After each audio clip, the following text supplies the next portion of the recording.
Une personne qui commet un avortement doit se repentir au même titre que quelqu'un qui a commis un meurtre.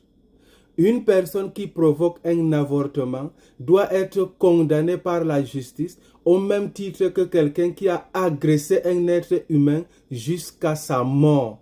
Parce qu'il n'y a absolument aucune différence. Je suis souvent écœuré par les lois de notre société.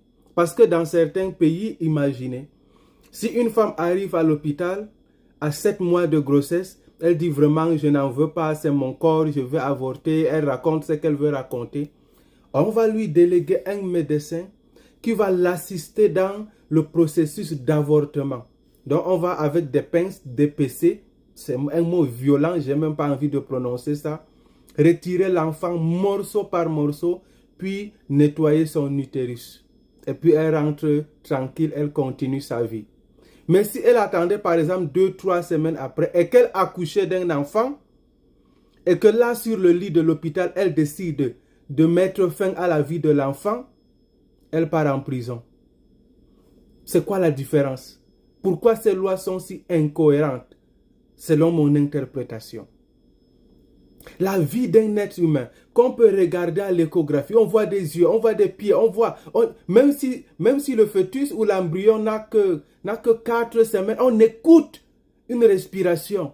À quel moment on va mettre fin à la vie de cette personne et en disant, c'est la liberté, je dois décider pour mon corps. Tu décides pour ton corps en refusant d'aller avec un homme.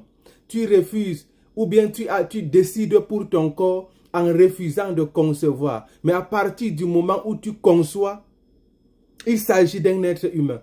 Il s'agit d'une personne à part entière qui respire, qui a son ADN, qui a son groupe sanguin qui n'est même pas le tien. Oui, son ADN n'est pas...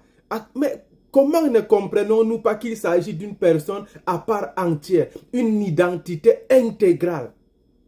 Une personne que depuis que les gens sont nés, il n'y a personne comme lui avant et il n'y en aura personne comme lui. Une personne unique.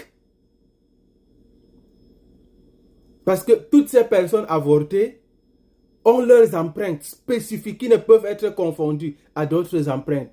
Mais on dit non, c'est juste... Et on utilise des mots pour adoucir l'horreur de l'acte. Interruption volontaire de grossesse. Non, dites meurtre. Voilà le véritable mot qu'il faut utiliser. Meurtre. Oh, les gens ont perdu la crainte de Dieu. Ils disent même qu'il n'y a pas de Dieu. Pour eux, ils ne sont que le fruit du hasard. C'est quand même assez malheureux.